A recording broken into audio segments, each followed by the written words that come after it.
Welcome to Healthy and Wealthy Conversations, where we discuss everything that leads to health and wellness for your whole spirit, soul, mind, and body.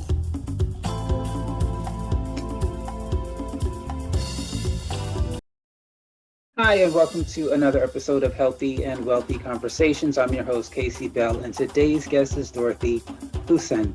Let's get the show started. First question, you are a licensed marriage and family therapist focused on mind, body, and psychotherapy. How did you get interested in that, or how did you get started in that field? Well, that started because my husband wanted to get into a new career that wasn't as stressful. He was an attorney, and this was about over 10 years ago, and he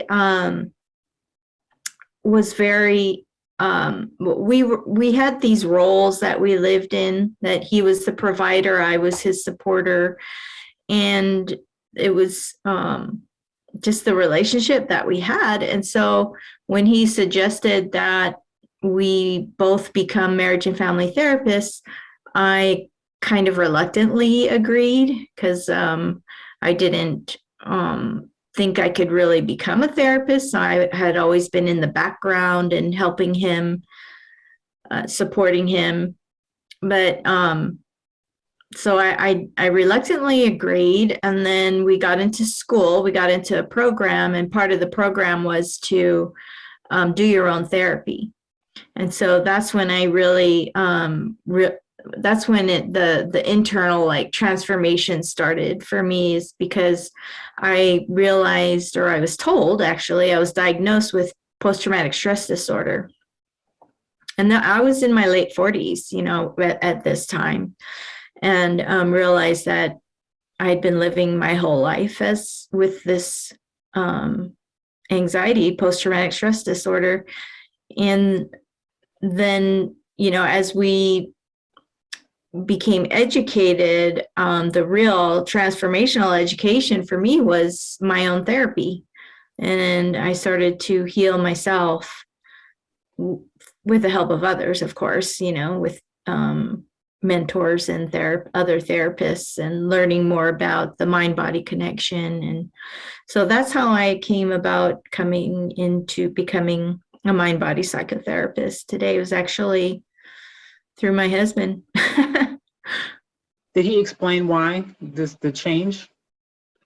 Yeah, he was just stressed out. He couldn't handle the stress of being an attorney anymore, and he realized that he was probably going to die of a heart attack, and that's the way he put it to me.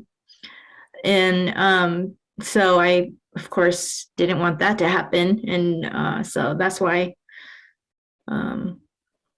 he's the one that suggested it, and then it turned out really beneficial for me personally.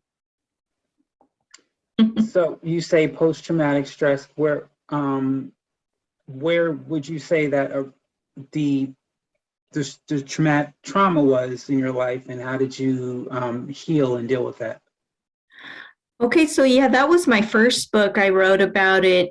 I was sexually assaulted at an early age, at age 6, and then that kind of set me up as, and it was never dealt with. My parents didn't know how to deal with it, so it was the secret that was.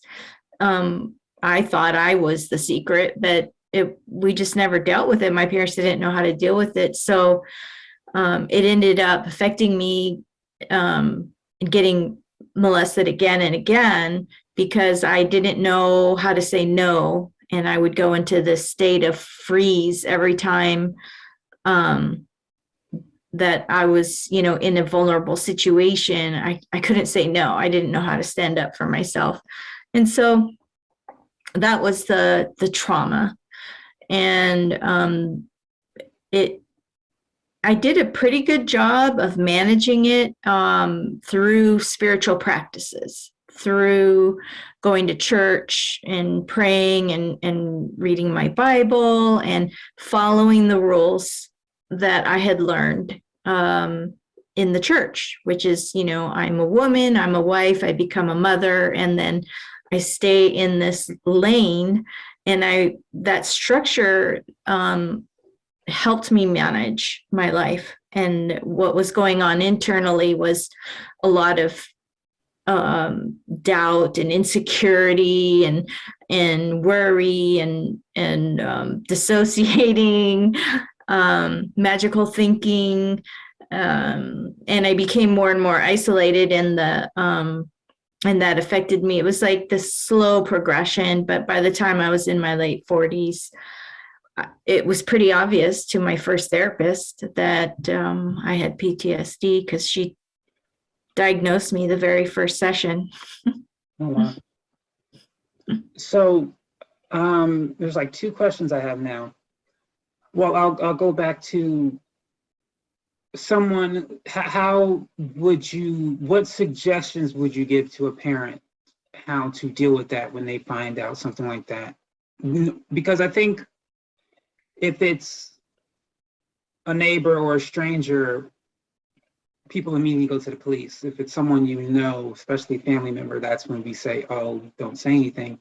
And people don't realize that that really makes things worse.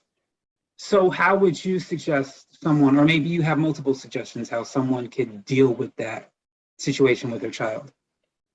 Yeah, I think we're a lot better equipped nowadays. So, I'm 60, so this was back in the 60s that it happened to me. I think today, in general, teachers, doctors, therapists, we're all much better equipped to deal with sexual assault and children, to help children. And so what we want to do is talk to them about it and really help the child understand that it's not their fault. Because that's the problem with not talking about it, is you're left alone. The child is left alone to deal with what happened, and so they think it's their fault. Like, I thought it was my fault my whole life. And that's what all children think. If it's not dealt with, if they're not talked to and helped to let go of that misbelief that it's not their fault. And that so the shame is really what needs to be worked through, that it's not your fault, that what happened to you isn't because you wanted it to happen to you. It's not because you did anything wrong. It wasn't your choice, and make sure that the child understands that they're still lovable, they're still accepted, and it wasn't their fault. And I think just talk to them about it. What was it like for you? What do you, when you get scared and or confused, or you feel angry, I'm here for you to talk about it. You can tell me how you feel. It's okay. And just to be there for the child to express what it was like for him or her, and talk about their feelings. Right. So you said your therapist, the first session, knew you had PSTD, I think it is, or PTSD. And now that you're trained licensed, what are some of the signs people give off that makes it so easy to acknowledge that? Well, for me, it was I dissociated. So I had answered the questions in her intake, so she knew that I had been sexually molested as a child. And then when she wanted to talk to me about it, I literally froze. I couldn't talk. I couldn't speak. I just went into that freeze mode. And that's how it's one of the ways that it's recognizable that the past interferes with the present situation. Like, I can't think about the past or what happened without going into that fight, flight, freeze, or faint. And so for me, it was freeze. A lot of kids go into freeze. Some people go into fight. So they get really agitated or really aggressive or really angry. And then flight is retreating, hiding, running away. So some signs like that, like if you're not able to talk about it, stay present, like this, this happened to me when I was a child. I was molested, and it was really hard. And this is, what I went through, and my parents reacted like this, and then I did that. If I'm not able to just stay present and talk about it like that, then it hasn't been processed. I'm going into, if I'm going into fight, flight, freeze, and faint, then I'm going into that survival mode that was frozen in time. It was frozen in time, that reaction. So it feels like I'm still going through it. And so that's how you can recognize trauma, post-traumatic stress disorder. So I guess that's the I guess you can say the acronym, so to speak, because I know they have acronyms when someone's having a heart attack, someone's having a stroke. Is that the acronym flight, fight, freeze, or faint? Yes, that's the survival mode: fight, flight, freeze, or faint. And it happens really quickly. So it disconnects you from your logical brain, your reasonable brain, the brain of reason and choice and logic and talking. That's all up in your neocortex. So when you're in danger, when you're scared, when there's like a car coming towards you, you have to react quickly. You can't think about, oh, what should I do? Should I jump to the left or should I jump to the right? Then you're already dead. So that's why you react really quickly, and it's the way your body reacts. It affects every single organ in your body. Your eyes dilate. Your heartbeat goes up, your blood pressure goes up, all the blood rushes to your extremities for fight or flight. Your digestion shuts down, your immunity shuts down. So whatever you need for fight or flight, that's what gets activated. And the other thing, that like thinking and reasoning, go away, because you can't spare that time needed to react quickly for survival. And so that's the fight, flight, freeze, or faint, the threat response. Awesome. So you said you had a book, Breaking the Chains of Transgressional Trauma. So I'm to believe that that book is a testimony of what we've already discussed in helping others in your shoes to heal from that. Is that true? Yeah, the first book, it's published. It's you can get it on Amazon or anywhere. It's called Breaking the Chains of Transgenerational Trauma. My journey. It's my personal story. Okay. That we just talked about. Yeah. Right. And you said you're working on another one. What is the other one similar to this, or is it a whole new topic? It's very similar. It's called Reparenting Yourself. Stop trying to please your mother and start living your life for you. That's the working title anyway. So it's the continuation or the sequel of my personal story of how I discovered that it wasn't just that one trauma that really contributed to my PTSD. It was an insecure attachment or an insecure relationship with my parents that eventually I internalized through repeated interactions with my parents throughout my childhood, which developed into what we now call developmental PTSD, or what's the other term for it? Complex PTSD. And that forms from chronic stress in childhood. So that's what this new book is about. And so it's about how we can go back in time, our adult selves can go back in time and raise up our inner child Okay. into a secure attachment, a secure, to build up that security within ourselves of feeling loved and unconditionally accepted and supported and encouraged to be who we are. So I'm assuming, you know, to start any process, the first step is forgiveness. And I know many people don't really understand what forgiveness is, because most people believe forgiveness means I'm supposed to completely forget what they've done, or condoning, I'm saying it's okay what they've done, and that's not forgiveness at all. So how would you help someone understand the concept of forgiveness and the importance of forgiveness before they begin their journey of healing? Yeah, I have a hard time with forgiveness myself. But I understand what you're saying. You're talking about the blaming of the parents, right? Like it was their fault because I didn't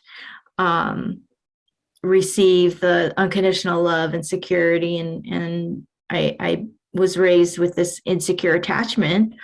I would say, well, the person not just forgiving their parents, most importantly, forgiving themselves. Okay, yeah. So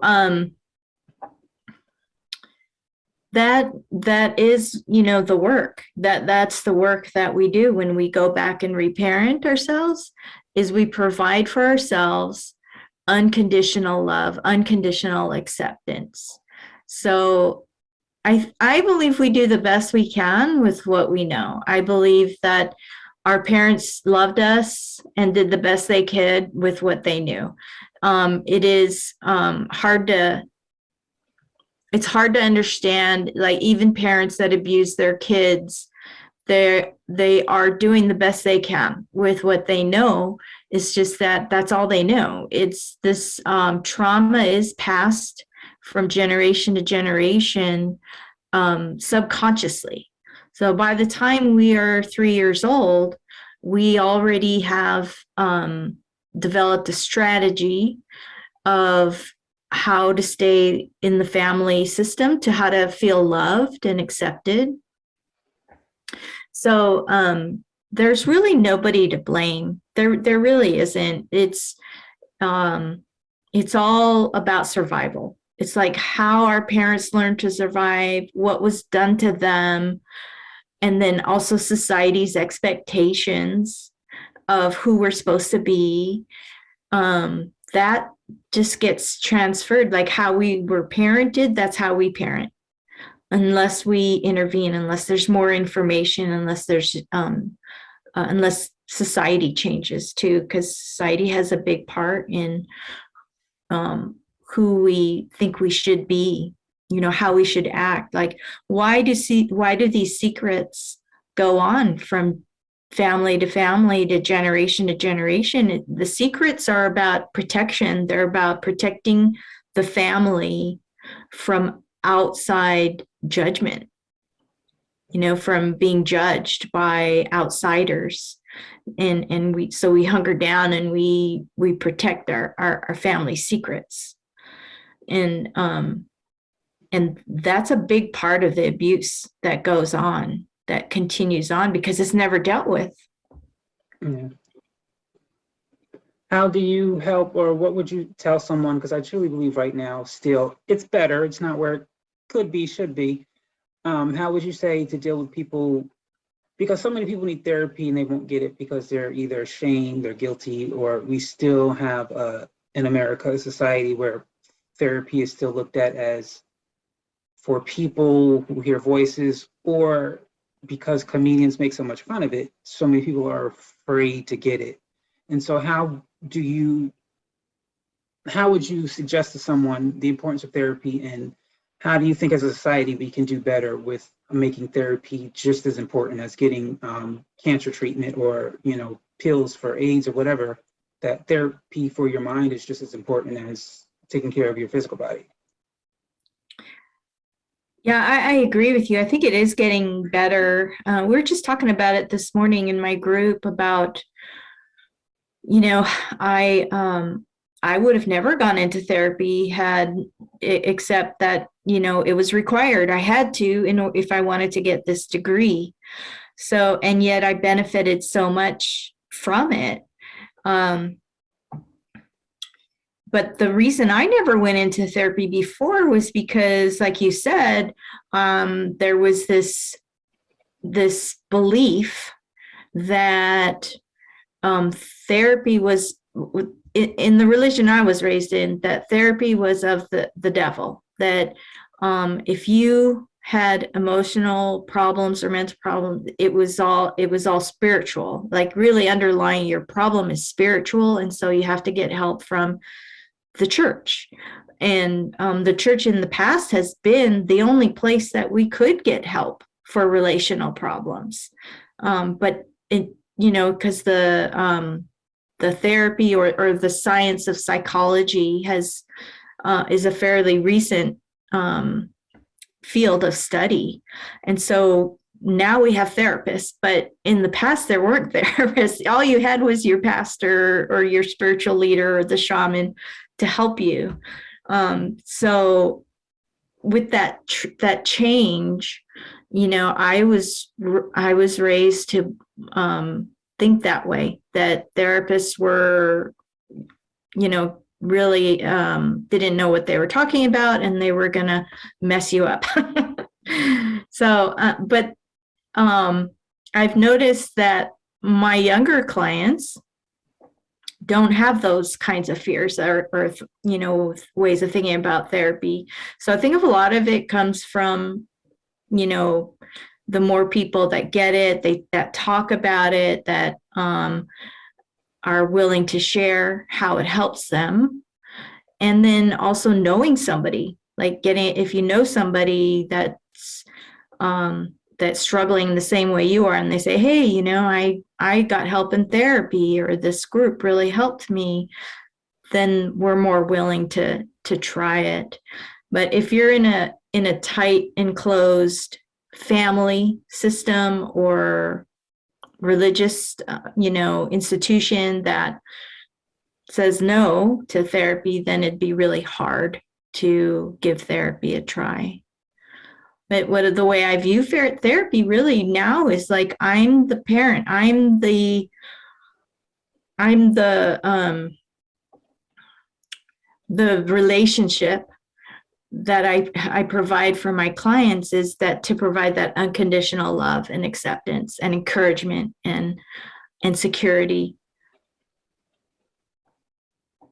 Yeah. So going back to your upcoming book, just give us, I guess, one step someone could take, because I like how you said you have to reparent. In other words, the child inside of you that never emotionally grew up, you have to learn how to reparent them as if that you are a child, and grow that child up to the age you are.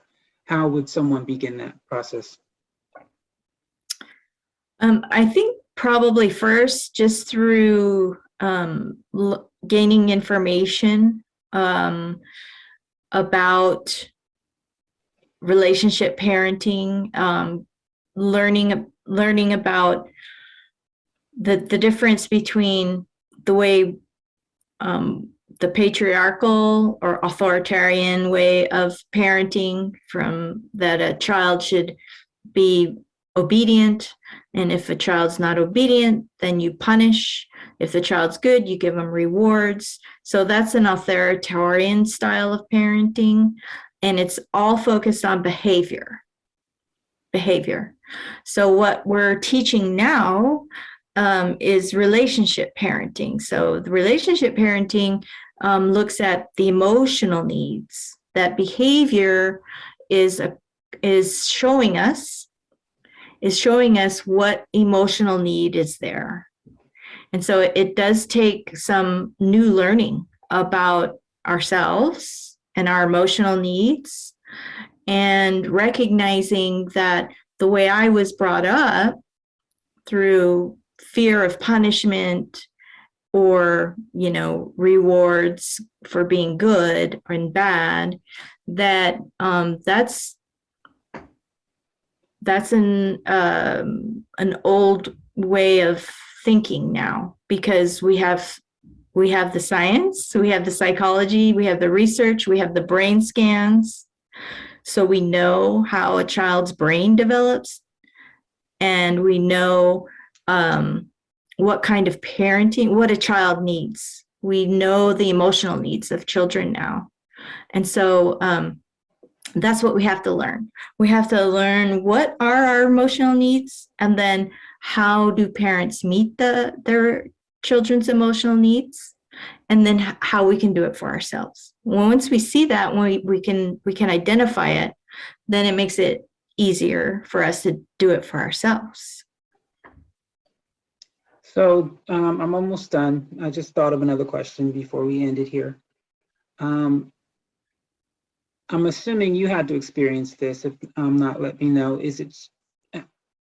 So let's say someone finally, their eyes are opened and they come to the conclusion that it's time for them to reparent themselves, and they also have their own children. How do they do both? How do they parent themselves and their children? Is it the same thing, basically? They parent their children the same way they parent themselves? Or do they, how does one do that? Yeah. No, I see what you're saying. So it's, you can use your children if you have little children, or adult children even, but the little children you're responsible for in the moment. So as your teachers, so you can use your children as your teachers to guide you into what your wounds are from your childhood. Say your child's crying really irritates you. Like, there's something inside, when my child cries, there's something inside of me that I don't like it. And even though I'm told that, or you would learn about emotional needs, that a crying is a way of a child saying that they need help. So they need to be brought in and they need comfort.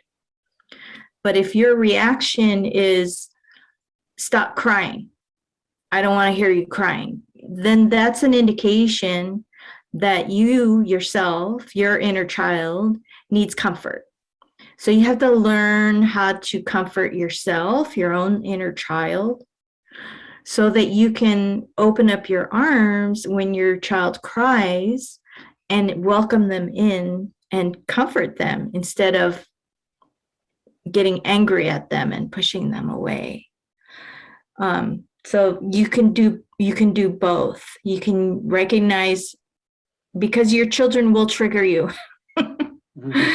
They will trigger you. So recognize that, okay, that's the behavior is showing me that there's a need, right? There's my child is angry and won't listen to me, and my reaction to that is, go, you don't act that way to me, go take a timeout. So that's the patriarchal or the authoritarian way of reacting. So what the child is saying again is, I'm feeling angry, I need help organizing my feelings. I need you to help me organize this anger, validate it, and help me feel it. So that's, if your reaction to your child is, you shut it out, you shut it down, I don't want to hear your anger, you don't talk to me that way, then that's telling you, the parent, oh, I'm afraid of my own anger. That's what's going on. I was taught to repress my own anger. So that's where the inner child work comes in. And you need to reparent. The adult needs to reparent my inner child and recognize, when I feel angry, what that brings up for me. And then tell myself, it's okay, you can feel angry. It's an emotion. I can handle it. And then breathe through it, be with it, get used to what that feels like to be angry. You can't go hurting somebody or anything like that, but you can feel it, and it's safe to feel it. Then you can help your child with his anger or her anger, and meet that emotional need, because it's an emotional need to help a children feel their feelings and manage their feelings. Okay, so apologies because I just came up with another question while you were speaking. So even in that, when you talk about married couples, so what if, you're already married and then you get the aha moment that you need to do this? Do you do it together, or do you let your spouse know, I'm going through a thing right now, blah, blah, blah, blah. How does a couple deal with this issue of them reparenting themselves while they're married? Well, your romantic relationships are also the same dynamic as your relationship with your parents and your children. It's an intimate relationship that is a recreation of this emotional dynamic. So your romantic partners are your teachers as well. They activate our inner child wounds. So you could do it together. You could work through the conflict, the uncomfortableness, the inability to share your feelings, to be vulnerable, to be close, or whatever you're working through, with your partner. You could do it together if you're both aware and willing, and it would make it easier, because you are reenacting the same dynamic that you had with your parents. We marry our parents emotionally, because that's how we feel love. That's how we feel safe. That's our normal for what a family looks like and feels like. So we subconsciously attract people who fit into that mold of, if you're insecure, anxious, a lot of us, I'm insecure, anxious, I'm naturally drawn to an insecure, avoidant partner. I'm really enjoying what you're teaching right now. Is there a date or a year that this we can expect this book to be released? Yeah, I'm hoping to get it released by the end of this year. And I do have an online course that teaches reparenting as well. It's 8 weeks, and it costs $247 per person, and it teaches these principles that my book is going to be teaching as well. It's called Reparenting Yourself. Thank you for that. I would definitely have that information in the description as well as on the screen. So is there anything, lasting words you want to say to the viewer who could be a possible client of future client of yours, or someone who's watching this and going, wow, I didn't even realize that was me and I need this? Anything you would like to say to them? Yeah, it's great that you're interested, and I would just say reach out, contact me. I love teaching this stuff. I love teaching reparenting, and I there's a lot of videos on my website you could go to and start gathering information and doing it yourself. It's never too late. It's not that hard. You can learn how to do it, and it's just a matter of starting and educating ourselves, with what all the new information and that's available right now. And be glad to have you I also have a Sunday morning support group that meets on Meetup that anybody's welcome to, or just to reach out and for a consult or conversation. I like talking to people about this.